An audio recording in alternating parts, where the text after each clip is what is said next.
मोठी बातमी निवडणुकीत मिळालेल्या यशानंतर शिवसेना उद्धव बाळासाहेब ठाकरे पक्षाचे प्रमुख उद्धव ठाकरे आता आगामी लोकसभा निवडणुकीसाठी तयारीला लागले आहेत। उद्धव ठाकरे यांच्याकडून आता राज्यातील सर्व 288 विधानसभा मतदारसंघांमध्ये तयारी केली जात आहे। महाराष्ट्राच्या राजकारणात गेल्या 5 वर्षांमध्ये अनेक घडामोडी घडल्या आहेत। शिवसेना आणि भाजपची युती तुटून आधी महाविकास आघाडीचं सरकार राज्यात स्थापन झालं।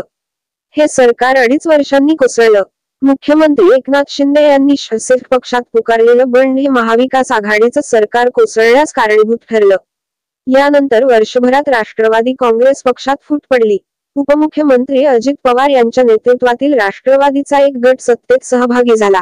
यानंतर लोकसभेच्या निवडणुकीत महाविकास आघाडीला महाराष्ट्रात चांगलं यश आलं। याच यशानंतर आता उद्धव ठाकरे पुन्हा कामाला लागले आहेत। लोकसभेनंतर आता पुढच्या 4 महिन्यांनी महाराष्ट्रात विधानसभा निवडणुकीचं बिगुल वाजण्याची शक्यता आहे। या निवडणुकीसाठी राज्यात महाविकास आघाडीसाठी चांगलं वातावरण आहे। कारण नुकत्याच पार पडलेल्या लोकसभा निवडणुकीत महाविकास आघाडीला चांगलं यश आलंय। असं असलं तरीही उद्धव ठाकरे विधानसभेत कोणतीही रिस्क घेण्यास तयार नाहीत। त्यामुळे ते आतापासूनच प्रत्येक विधानसभा मतदारसंघाचा आढावा घेत आहेत। विधानसभा निवडणुकीत आपल्या पक्षाला सर्वाधिक जागांवर यश मिळावं यासाठी उद्धव ठाकरे यांनी कंबर कसली आहे। त्यांनी आज राज्यातील प्रत्येक मतदारसंघाच्या संपर्क प्रमुखाची बैठक बोलावली होती। या बैठकीत त्यांनी सर्व संपर्क प्रमुखांना मोलाच्या सूचना केल्या।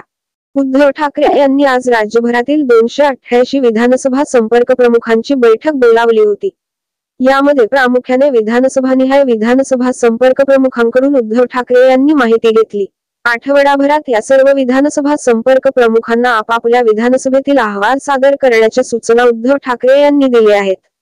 यामध्ये विधानसभानिहाय पक्षाची ताकद, संघटनात्मक बांधणी, लोकसभेच्या निकालात विधानसभेमध्ये मिळालेला मताधिक्य या सगळ्यांचा अहवाल विधानसभा संपर्क प्रमुख यांना आठवड्याभरात सादर करायचा आहे।